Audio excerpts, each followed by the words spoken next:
misalnya ataupun rapat itu akan lebih baik tanpa pakai kata-kata kasar ataupun tanpa hadirnya kata-kata kasar, dengan artian akan hadir dunia yang sopan pada akhirnya.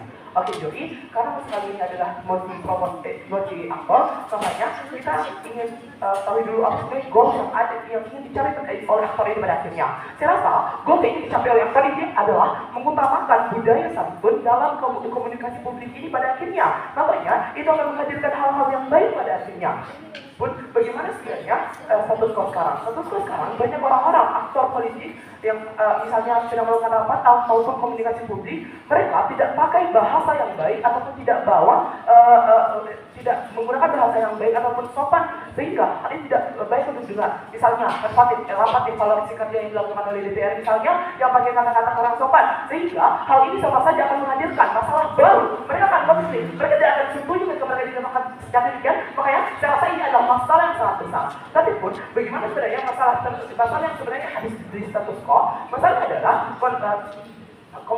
komunikasi publik antara pemangku kepentingan dan lain sebagainya tidak menggunakan budaya santun dalam menyampaikan pendapat ataupun menghargai pendapat orang lain pada akhirnya, sehingga hal ini akan menghadirkan masalah. Namun karakterisasi terlebih dahulu, bagaimana sebenarnya politik modern yang hadir di status quo? Politik modern adalah bagaimana hadirnya hak-hak semua orang untuk bersuara, misalnya berdemokrasi, misalnya dalam pemilihan presiden, bupati, wakil bupati dan lain sebagainya. Itu adalah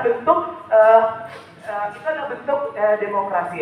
Namun bagaimana juga bentuk budaya santun yang akan hadir di sisi kami? Tentunya melakukan tutur kata yang baik, tidak melakukan diskriminasi kepada siapapun tanpa melihat latar belakang dan lain sebagainya.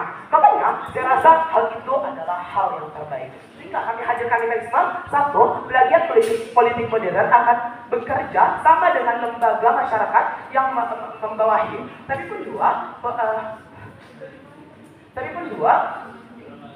pengenalan budaya santun melalui kampanye media sosial secara masif juga akan hadir di sisi kami oleh pelagiat politik modern ini juga pada akhirnya. Dan tiga, akan ada surat ataupun regulasi yang diluncurkan dari pemerintah untuk masyarakat, pihak eksternal ataupun internal ini pada akhirnya.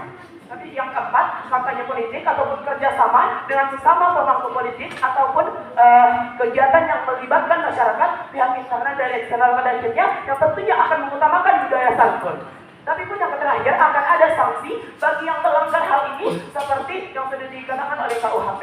Oke, masuk. Yang pertama, kenapa bentuk pendorongan kepada plagiat akan aktif akan menghasilkan budaya santun pada akhirnya?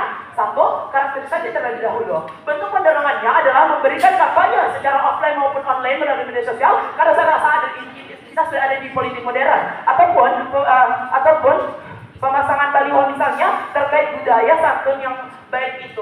Tapi pun dua, kenapa ini lagi untuk terjadi? Karena bentuk kampanye yang hadir di sisi kami adalah bentuk penyadaran kepada masyarakat tentang budaya santun. Misalnya, melakukan rapat dengan tutur kata yang baik ataupun tanpa melihat latar belakang dari seorang ini pada akhirnya, makanya saya rasa itu adalah hal baik. Tapi pun kenapa masyarakat pun mau terima hal ini di status quo? Karena mereka akan diuntungkan dalam dunia berkomunikasi ataupun bertutur kata dengan baik pada akhirnya.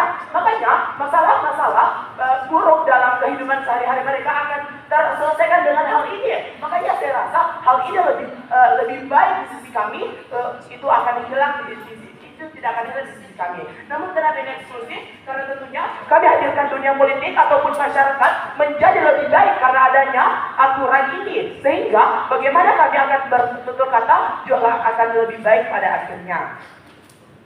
Namun kenapa plagiat mau untuk melakukan hal itu? Saya rasa hal ini ada urgensi, karena yang pertama, mereka butuh kepercayaan. Yang kedua, mereka juga akan melakukan kerjasama dengan masyarakat ataupun melakukan kontribusi, melakukan suatu hal sama masyarakat pada akhirnya. Makanya saya rasa mereka membutuhkan hal ini dengan juri. Saya rasa kalau tidak ada hal ini, itu akan memberikan masalah yang lebih besar pada akhirnya.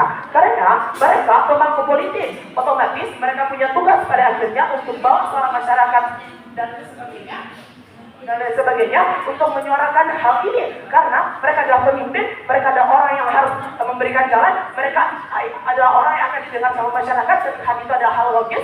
Makanya saya rasa hal ini sangat dibutuhkan. Atas beberapa alasan tersebut, saya rasa argumentasi yang sudah saya hadirkan akan menyelesaikan masalah di status quo, karena saya rasa mekanisme yang sudah saya hadirkan itu pun sudah sangat jelas. Makanya beban yang ada di sisi kami yaitu untuk menyelesaikan dan membuktikan masalah yang akan hadir itu akan terselesaikan pada akhirnya.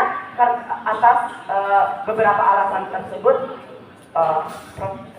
Bangga.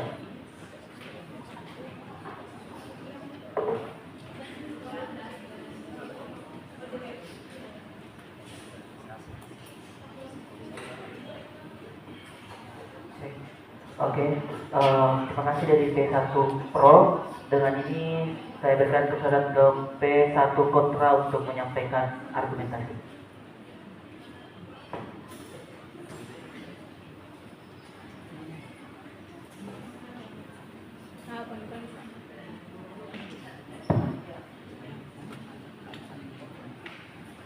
Disclaimer terlebih dahulu, mungkin ini akan sedikit membahas isu-isu sensitif, jadi ini tidak merepresentasikan diri saya, ini hanya untuk kepentingan debat.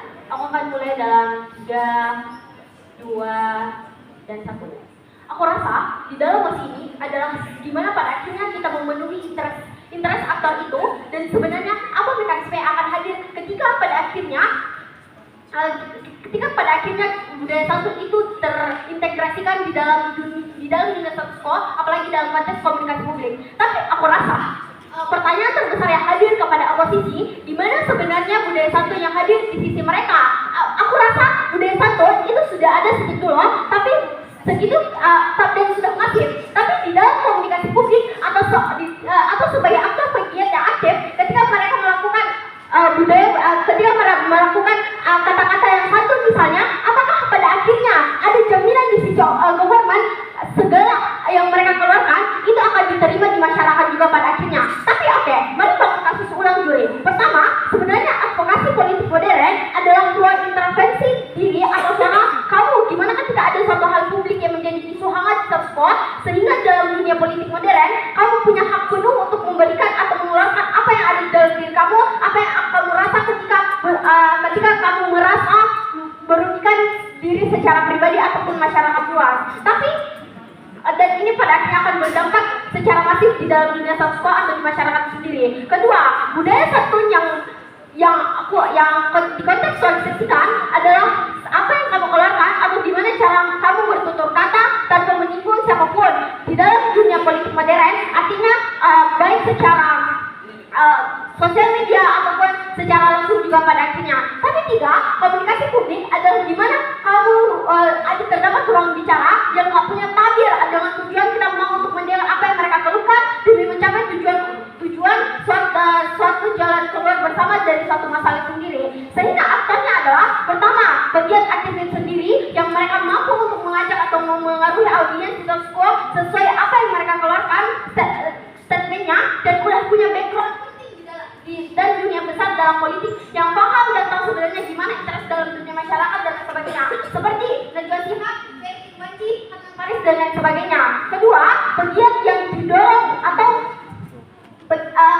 sebagai pegiat aktif yang ingin mendorong pegiat dari luar wilayahnya misalnya, yang berbeda cara mereka mengeluarkan statement mereka, di mana mereka berkomunikasi publik itu berbeda dengan aktor-aktor pegiat yang satu juga pada akhirnya. Karena aku rasa interest dari pegiat itu gimana pada akhirnya suara mereka mau didengar dan ada output yang terjadi ketika mereka mengeluarkan statement mereka. Ketiga, masyarakat itu sendiri, gimana pada akhirnya interest dari masyarakat, mereka butuh asupan yang kontroversial ketika ada komunikasi atau ada isu pembicaraan yang hangat dibicarakan oleh aktor pegiat itu sendiri, sehingga butuh isu kontroversial sebenarnya sehingga butuh pertimbangan siapa yang bisa untuk membenarkan suatu hal ini dan bagaimana pada akhirnya ini bisa dijalankan di status quo. Tapi oke, mari kontekskan di dalam dunia modern kebebasan berpendapat itu sudah dinormalisasikan. Apa yang kamu rasa buruk itu bisa untuk kamu keluarkan tanpa ada rasa kalau saya tidak sopan maka saya akan dijustifikasi, maka saya akan dijudge ketika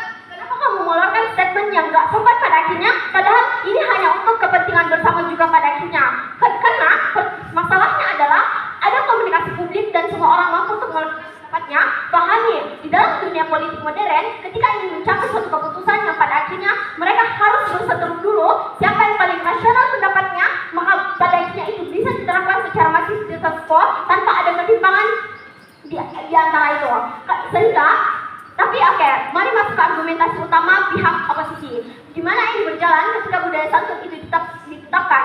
Pertama, pahami dalam satu dunia ada budaya santun dalam komunikasi publik itu sudah dilaksanakan secara masif, sehingga hal ini wajar. Tapi aku rasa budaya santun itu di tiap wilayah berbeda, sehingga beban pembuktian yang ada di government, di mana mereka mau mensamaratakan budaya yang ada dan budaya santun yang ada di satu sekolah, sehingga komunikasi publik itu tetap berjalan dan akan pernah urgensi lagi di satu sekolah. Sehingga aku rasa impactnya adalah orang-orang yang pegiat dulunya cara mereka berkomunikasi dalam dunia publik itu sarkas dan lain sebagainya, tapi mereka digenjot untuk harus berbudaya santun dan sebagainya sebagai dari pegiat yang aktif, karena mereka punya pengaruh yang lebih besar. Pada akhirnya mereka akan menyelesaikan itu, dan statement dari masyarakat pada akhirnya akan berubah. Oh, ternyata pada akhirnya mereka cuma pencitraan karena mereka mau didengar, ya karena mereka santun, karena mereka cuma mau didengar pendapatnya dan sebagainya. Padahal pada akhirnya dulunya mereka adalah orang yang cara berkomunikasinya itu tidak terlalu sopan juga pada akhirnya, dengan alasan semua bangga. Terima kasih dari pembicara 1 tim kontra. Selanjutnya saya berikan kesempatan ke pembicara 2 tim pro.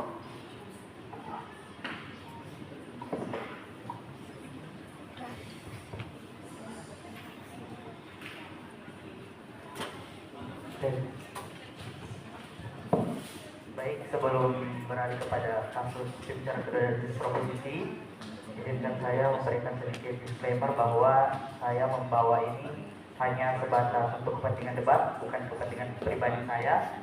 Maka dari itu debat akan saya mulai dalam 3, 2, 1. Sebenarnya tadi kita bertanya-tanya apa yang sebenarnya dibawakan oleh pembicara pertama di sisi oposisi, makanya saya akan memberikan beberapa respon dari apa yang mereka sampaikan. Pertama, mereka mengatakan bahwa bagaimana dengan pegiat-pegiat misalnya Najwa Shihab dan juga dan lain sebagainya. Kami di sisi proposisi tidak membatasi orang-orang untuk memberikan pendapat mereka, tapi kami mau ketika mereka memberikan pendapat mereka memberikan budaya santun itu agar kedua sisi mendapatkan kenyamanannya. Ketika kamu memberikan misalnya sarkasme kepada pemerintah pasti juga merasa tidak enak bahwa masyarakat hanya mau terus memberikan sarkasme tapi tidak pernah memberikan apresiasi pada kita. Kemudian yang kedua, mereka mengatakan bahwa statement masyarakat akan berubah karena pemerintah hanya ataupun pegiat-pegiat politik hanya mau didengar karena mau didengar pendapatnya karena pencitraan dan segala macamnya. Justru dengan berbudaya santun ini pada akhirnya hadir di satu sekolah, makanya masyarakat akan lebih terbuka pada akhirnya untuk memberikan pendapat mereka.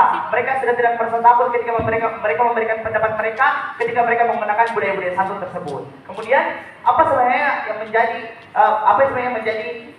tadi yang dikatakan oleh pembicara pertama dari sisi mereka mengatakan juga bagaimana dengan dunia ketika kita hadirkan budaya santun tersebut. Apakah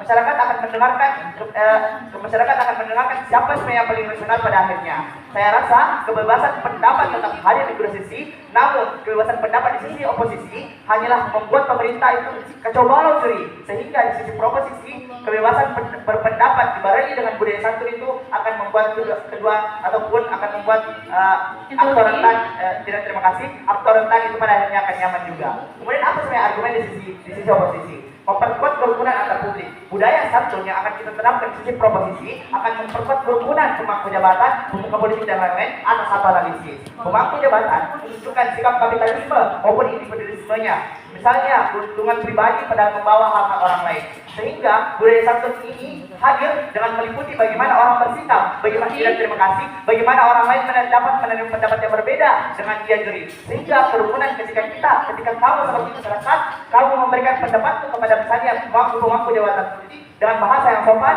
maka saya rasa pemangku politik ini juga akan mendengarkan bahwa masyarakat juga menerima saya dengan baik, sehingga saya perlu mendengarkan mereka. Kemudian apa sih mekanisme yang berjalan di sisi proposisi? Terima kasih. Apa sebenarnya yang berjalan di sisi proposisi? Satu, pelagiat politik modern akan bekerja sama dengan lembaga masyarakat yang membawahi. Misalnya, mereka mau bekerja sama dengan misalnya kementerian-kementerian yang misalnya dengan Kementerian HAM mereka mau bekerja sama agar apa yang mereka bawa itu diterima oleh masyarakat. Kemudian yang kedua, pengenalan budaya santun melalui kampanye media sosial secara masif oleh pegiat politik modern. Mereka memperkenalkan bahwa budaya santun ini adalah A dan segala macamnya, sehingga masyarakat mudah untuk memahami itu dengan bahasa yang mereka sampaikan sendiri. Kemudian yang ketiga, akan ada surat regulasi yang diluncurkan oleh pemerintah untuk masyarakat, pihak eksternal maupun internal, mengenal penggunaan budaya santun dalam kondisi publik. Bagaimana ketika kamu menggunakan budaya santun ini di dalam kondisi apa dan segala macamnya, sehingga pemerintah mau untuk mengeluarkan regulasi itu karena kami telah bekerjasama dengan pemerintah. Kemudian yang keempat, kampanye politik ataupun kerjasama dengan terima kasih. Kampanye politik ataupun kerjasama dengan sesama politik ataupun kegiatan yang melibatkan masyarakat dan internal.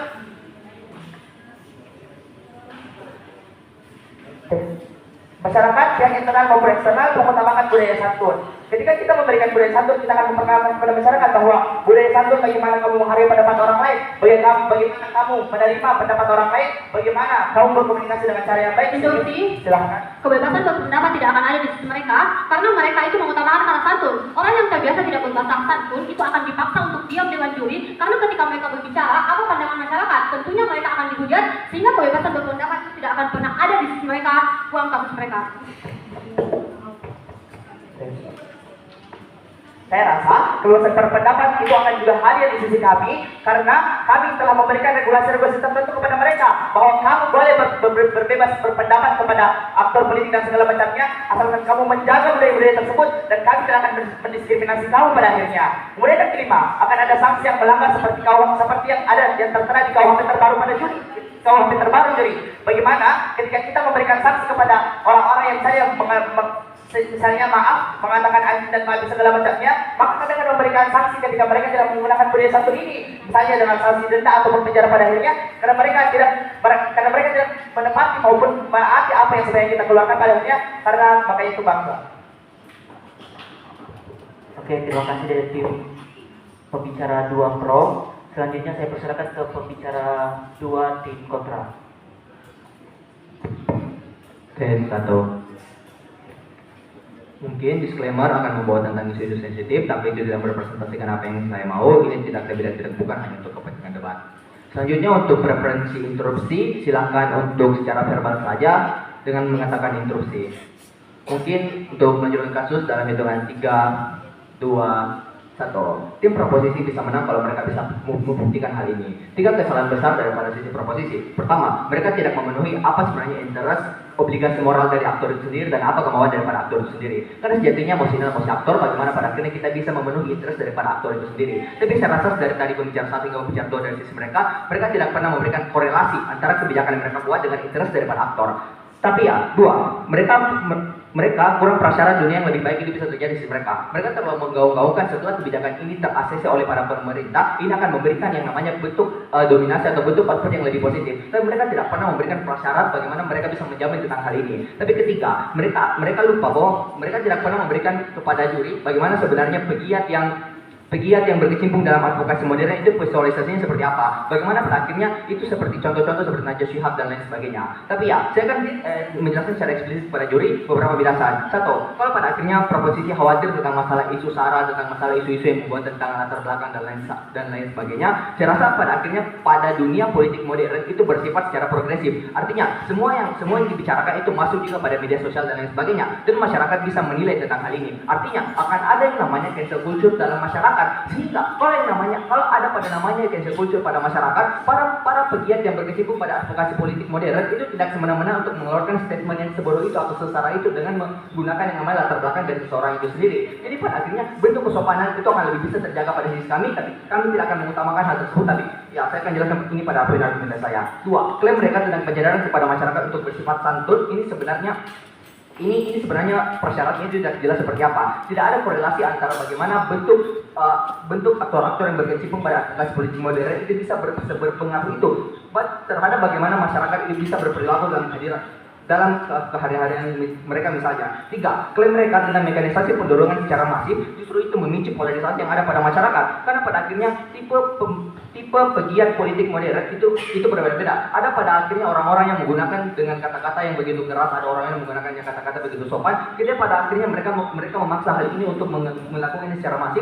Akan ada orang-orang atau akan ada aktor yang menolak hal ini, sehingga akan ada pemberian stigma buruk, stigma antara satu dengan yang lain, sehingga ini akan memperburuk situasi pada sisi mereka itu sendiri. Tapi ya, mari bangun kasus daripada sisi oposisi itu sendiri. Saya rasa mosi ini adalah mosi aktor dan mosi kebijakan. Artinya, beban daripada sisi oposisi adalah membuktikan kepada Anda bahwa interest atau kemauan dan obligasi moral daripada aktor ini itu akan lebih terjalin atau akan lebih terjamin pada sisi oposisi itu sendiri. Tapi urgensi kenapa bentuk pendorongan sesama pegiat untuk santun itu justru menghilangkan kemauan atau interest daripada aktor itu sendiri. Interest utama pegiat adalah gimana pada akhirnya bentuk pengutaran pendapat itu dapat terdengar oleh publik dan pemangku kebijakan itu sendiri pada akhirnya. Dengan mengutamakan santun pada hal ini justru menghilangkan interest aktor atas beberapa hal. 1. Prasyarat publik mau mendengarkan pendapat ialah karena sadari, konteks toleransikan masyarakat pada status quo. Masyarakat itu mau hal-hal yang bersifat abstrak dan bersifat abstrak dan menarik. Dengan budaya santun yang lebih masif pada status quo atau media sosial, ini justru membuat masyarakat akan minim partisipasinya terhadap isu yang beredar pada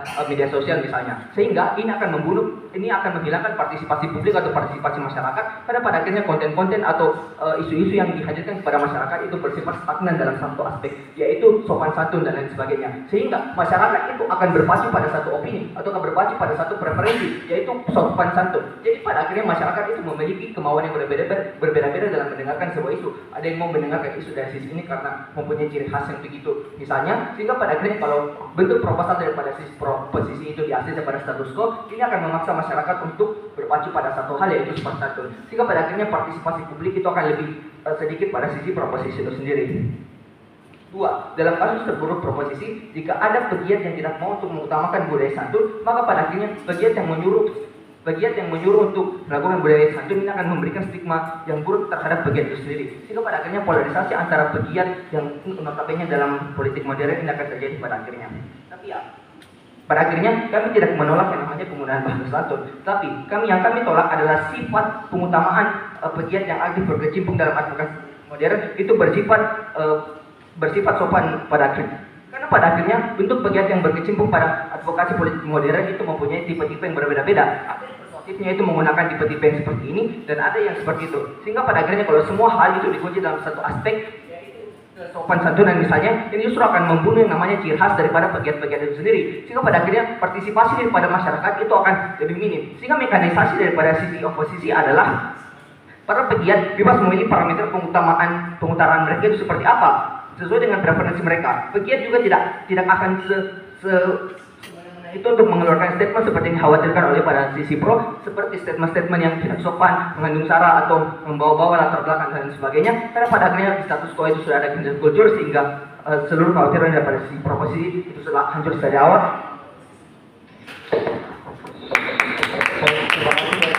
Terima kasih pembicara dua tim kontra. Selanjutnya saya persilakan kepada pembicara 3 tim pro.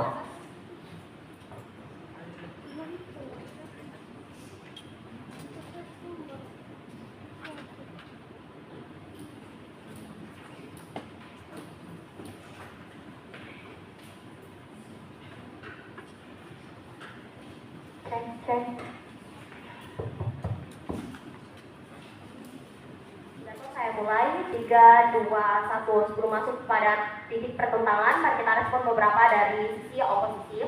1, mereka membawa mengenai pegiat bebas memilih cara mereka sendiri. Saya rasa juri 3 respon atas beberapa respon atas hal ini. 1, itu tidak akan terjadi di mereka. Karena apa? Karena pegiat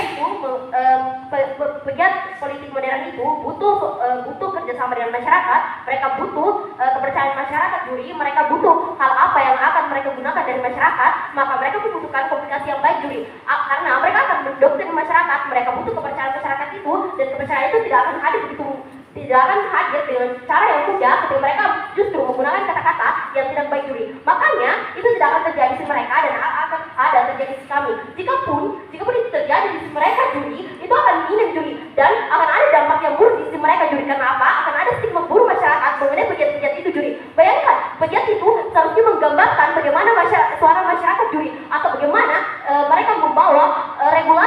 politik misalnya dari pemerintah untuk masyarakat, dan itu demi kebaikan masyarakat juri. Namun mereka malah menggambarkan atau menunjukkan, mempublikkan dengan cara-cara yang kasar juri, dengan cara yang tidak menggambarkan bagaimana suara-suara dari masyarakat itu harusnya dengar juri. Maka jangan klaim argumen dari mereka juri. Lalu mereka membawa klaim hal satu besar mengenai mereka terus menyinggung interest aktor yang akan tercapai di sisi mereka juri. Namun saya rasa itu tidak akan terjadi atas beberapa respon.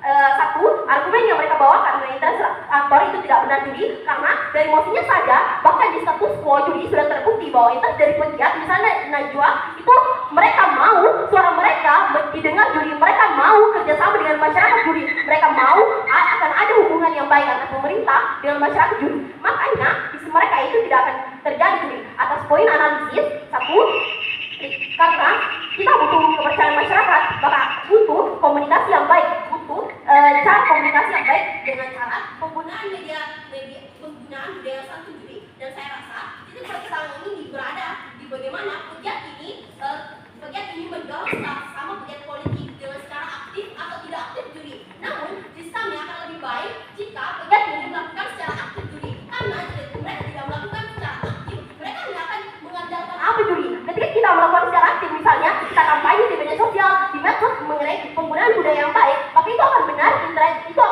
perhatian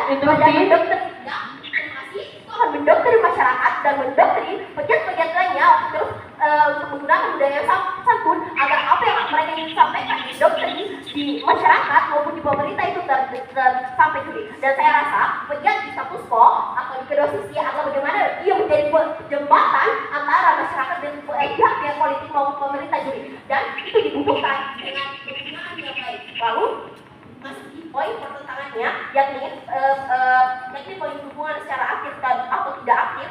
Dan saya rasa pegiat dalam advokasi politik akan melakukan pendorongan secara aktif di kami, karena hal yang penting bukanlah mengenai baik buruk maupun dampak budaya santun dalam komunikasi publik, tapi bagaimana pegiat tidak terkasih, tapi bagaimana pegiat ini mendorong sesama pegiat secara aktif juri. Alasannya karena interest aktor ini akan tercapai di kami ketika mereka menggunakan budaya santun, mereka tetap menyampaikan suara mereka, kami tidak membatasi suara mereka, kami tidak menyampaikan tidak terkasih, kami tidak pernah keluar menyampaikan apa yang mereka ingin sampaikan. Namun kami mengutamakan dengan penggunaan bahasa yang baik sehingga mereka dapat mendoktrin masyarakat, misalnya mendoktrin dengan bahasa-bahasa yang dapat memanipulasi mereka juri, dan ini demi kepentingan aktor juri. Aktor harus tahu, pegiat ini harus tahu bagaimana cara yang baik untuk mendoktrin masyarakat, untuk mendoktrin pemerintah. Maka pegiat harus tahu, makanya Anda tidak boleh melakukan kampanye, karena itu tidak ada jaminan kampanye itu akan berhasil, dan tidak ada jaminan kalau seorang pegiat itu tidak akan menyinggung pribadi pegiat lainnya di luar juri. Ini akan menimbulkan, ujung-ujungnya ini juga akan menimbulkan konflik yang mereka agung-agungkan, sehingga apa yang mereka lakukan salah. Mereka pegiat ini tetap akan mendorong sesama, karena apa juri? Karena mereka bukan berarti mereka tidak menyuarakan suara mereka juri sesama pegiat, tapi mereka hanya menggunakan bahasa yang baik, tidak menggunakan bahasa yang bahasa secara kasar, bahasa yang ditunjukkan secara kasar, misalnya maaf menggunakan kata-kata anjing misalnya dan lain-lainnya, tapi mereka membungkusnya dengan diksi yang baik juri, dengan diksi yang mengandung pendokterian, dengan diksi yang dapat memanipulasi atau memanipulasi masyarakat maupun pemerintah. Makanya kredit kasus kami. Oke, baik, terima kasih dari pembicara 3 tim pro. Selanjutnya saya persilakan kepada P3 kontra untuk melanjutkan kasus.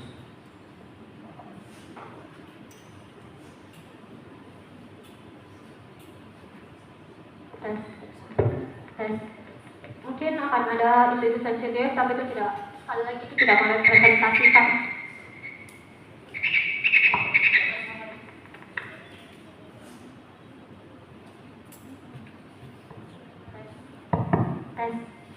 Tes kedengaran? Ini tidak merepresentasikan diri saya nandang untuk kasus dari oposisi dalam 3, 2, dan 1. Kegagalan terbesar mereka adalah mereka nggak paham status quo saat ini Dewan Juri. Sofia sudah jelaskan kepada Anda kalau budaya itu sudah ada sedari awal, tapi kenapa, apa insentif yang ada di sisi mereka? Ketika mereka memang mau untuk melakukan atau mereka mau pegiat-pegiat untuk aktif secara mendorong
mereka itu menciptakan standar yang berbeda-beda dengan ingat, total pegiat itu tidak semua berasal dari Jakarta. Ada pegiat dari Papua, ada pegiat dari Makassar misalnya. Ketika mereka mau menyamaratakan seperti apa yang dilakukan di orang Jakarta misalnya, pada akhirnya orang atau masyarakat itu akan menghujat pegiat dari Makassar misalnya karena bahasanya yang kurang sopan Dewan Juri. Sehingga standarisasi yang mereka buat itu justru akan membuat masyarakat itu tidak mau terbuka karena akan ada takut dihujat misalnya, akan ada takut konflik misalnya dan lain sebagainya, sehingga ini akan menentukan kasus mereka. Tapi ya lanjut, mereka bilang kalau semisal mereka bilang dengan mekanisme mereka itu akan ada kampanye politik online dan lain sebagainya, offline dan lain sebagainya. Kami bingung ketika semisalnya pegiat itu melakukan kampanye. Pertama, kampanye itu tidak ada yang berhasil 100%. Lihat kampanye politik pun ada banyak yang gagal. Ini tidak menjamin di sisi mereka kampanye itu akan berhasil. Tapi yang kedua, Anda lihat ketika memang misalnya pegiat ini melakukan kampanye, tidak ada jaminan kalau pegiat ini itu tidak mengandung pegiat ini tidak menyinggung pegiat lainnya Dewan Juri, sehingga konflik yang akan ada di sisi mereka itu justru jauh lebih besar sehingga kasus mereka itu runtuh. Tapi apa sebenarnya yang kami mau? Argumentasi kami kenapa kita tidak mengutamakan budaya santun dalam komunikasi publik? Pahami, di sisi kita bukan berarti Anda bagian advokasi politik, Anda bebas untuk berbicara tidak sopan misalnya dalam forum. Tapi juri, ketika Anda mengutamakan budaya santun, artinya akan tercipta dua hal. Pertama, orang-orang itu akan takut untuk menyuarakan pendapatnya. Orang yang terbiasa menyampaikan pendapatnya dengan apa adanya, itu Anda akan paksa dia karena ada ketakutan kalau saya takut bicara karena ini mungkin nggak santun, karena mengikut standar yang kuat. Anda lihat Najwa Shihab misalnya, ketika dia bersuara, dia melakukan secara belak-belakan. Tapi ketika ada standar atau ada pegiat dari Ferry Irawan misalnya yang melakukan kampanye kalau ini tidak sopan, kamu harus santun dan lain sebagainya, maka publik itu akan otomatis menyerang Najwa Shihab, sehingga Najwa Shihab yang tadinya menyuarakan suara rakyat akan dipaksa untuk diam, dan pada akhirnya masyarakat itu akan bingung kemana mereka mau menyuarakan haknya, sehingga mereka itu sama saja menutup hak bersuara masyarakat tidak juga. Tapi yang kedua, di sisi mereka itu akan ada pencitraan. Pegiat yang sudah punya citra sopan santun misalnya membuat video atau himbauan kepada pegiat lainnya untuk bersuara secara santun. Lalu hal itu dilihat oleh masyarakat dan masyarakat suka. Tapi ketika ada pegiat yang beda dengan pegiat yang sudah ada himbauannya, artinya apa? Para masyarakat akan memandang sebelah mata pegiat yang sudah lama, pegiat yang melakukan kesalahan itu. Bahkan kesalahan ketika kamu tidak sengaja berkata kasar misalnya, itu akan langsung di-cancel. Kamu akan langsung dicap buruk. Ini tidak mengikuti standar santun, ini tidak patut kita dengar. Sehingga ini akan memicu konflik yang jauh lebih besar, akan memicu bagaimana pada individu itu akan ada polarisasi, perbedaan pendapat, dan akan ada individu menyerang individu satu sama lainnya, sehingga apa yang impact-nya yang akan ada di sisi mereka, tidak ada kenyamanan lagi dalam dunia politik. Politik hanya diisi orang-orang yang mau menyuarakan suaranya, tapi suara yang mereka suarakan itu tidak sehat Dewan Juri. Tapi ya, poin B, apa yang akan ada di sisi kita? Budaya santun tetap ada, dan kebebasan berpendapat juga sudah ada. Kalau mereka takut SARA itu udah ada kan struktur, saya sudah jelaskan. Ingat, di mosi kita bahas modern, artinya masyarakat modern. Waktu habis. Terima kasih dari pembicara 3 tim kontra. Selanjutnya saya persilakan untuk backline speaker dari tim kontra.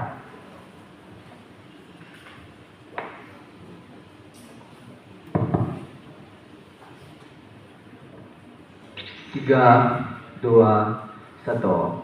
Beberapa hal yang harus digarisbawahi dengan jelas pada perdebatan ini adalah pertama, kita ini membahas tentang mosi aktor, artinya interest, obligasi moral atau kemauan daripada aktor itu sendiri itu harus diutamakan. Tapi pada akhirnya yang kedua, bagaimana pada akhirnya bentuk proposal itu ada pada kedua sisi. Saya bisa akan jelaskan kepada juri beberapa kesalahan terbesar daripada tim pro. Pertama, mereka membuat jenis persuasi itu menjadi monoton dan stagnan, karena pada akhirnya semua orang yang membawa isu di sosial media itu harus menggunakan satu hal, yaitu kesopanan dan kesantunan dan lain sebagainya. Ini justru akan membunuh partisipasi publik dan itu nyata pada sisi government. Tapi dua, kurang mengaitkan dengan interest aktor itu seperti apa, karena pada akhirnya mereka terlalu jauh bermain dengan seperti dunia yang lebih baik, seperti bagaimana ini akan ada badan dan lain sebagainya, tapi mereka tidak pernah mengaitkan kembali sebenarnya bagaimana interest aktor ini bisa terpenuhi pada sisi pro itu sendiri. Tapi ketiga, mereka kurang persyarat dengan bagaimana pada akhirnya masyarakat itu bisa menjadi sopan dengan dengan para pegiat ini juga menjadi sopan pada akhirnya. Mereka kurang mengkontekstualisasi atau kurang mengkorelasikan hal ini, pun mereka terlalu mengglorifikasi dunia yang akan ada pada diri mereka itu akan lebih baik. Tapi sebenarnya saya belum pernah melihat apakah ada korelasi yang hadir pada diri mereka itu seperti apa.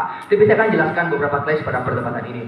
Partisipasi masyarakat pada isu-isu politik itu akan lebih masif pada sisi mana? Sisi pro membawa tentang pada akhirnya, kalau pada akhirnya bentuk pegiat-pegiat ini dianjurkan atau membuat kayak kampanye untuk membuat orang-orang menjadi sopan dan sebagainya, ini akan menumbuhkan yang namanya partisipasi aktif daripada publik itu sendiri dan akan mendorong dari bagaimana publik itu bisa memberikan suara dan lain sebagainya. Tapi saya rasa ini kurang korelasi dari bagaimana mereka menjelaskan hal ini. Karena pada akhirnya yang kita sadar dari tadi, bahwa pada akhirnya ini sama sekali tidak pernah memenuhi interest daripada aktor itu sendiri. Karena pada akhirnya interest aktor itu adalah mau untuk didengarkan dan bentuk pemutaran pendapat mereka itu bisa eksis pada status quo dan masyarakat bisa meng-highlight hal ini. Tapi pada akhirnya oposisi menjelaskan dan hadir ke perdebatan ini dengan bilang bahwa pada akhirnya masyarakat itu memiliki preferensi yang berbeda-beda. Artinya, kalau kita mengunci semua pegiat-pegiat yang bersuara di media sosial yaitu harus mengeluarkan satu pendapat itu dengan kata kesopanan dan lain sebagainya, ini justru akan mengunci yang namanya preferensi daripada masyarakat. Artinya, partisipasi daripada masyarakat itu tidak akan pernah bisa eksis kalau bentuk daripada kesopanan ini itu di mana-mana dan merajalela. Karena pada akhirnya interest atau preferensi daripada masyarakat itu berbeda,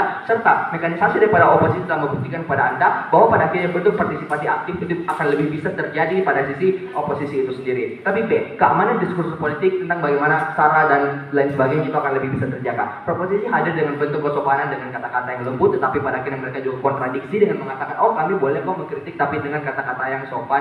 Artinya bentuk kritik di sisi mereka itu, bentuk pengkata-kataan bahasa kotor di sisi mereka itu ada, tapi dengan bahasa yang lebih halus. Jadi saya rasa artinya ini juga akan tetap sama, jadi mereka kontradiksi dari awal. Tapi pada akhirnya oposisi dengan hadir ke perdebatan ini dengan bilang bahwa cancel culture itu ada. Jadi pada akhirnya bentuk pegiat-pegiat yang bersuara di media sosial atau di ruang publik itu tidak akan semena-mena untuk mengatakan kata-kata sara dan lain sebagainya. Sehingga atas berbagai alasan bangga memenangkan sisi oposisi. Terima kasih dari tim kontra. Selanjutnya replay speaker dari tim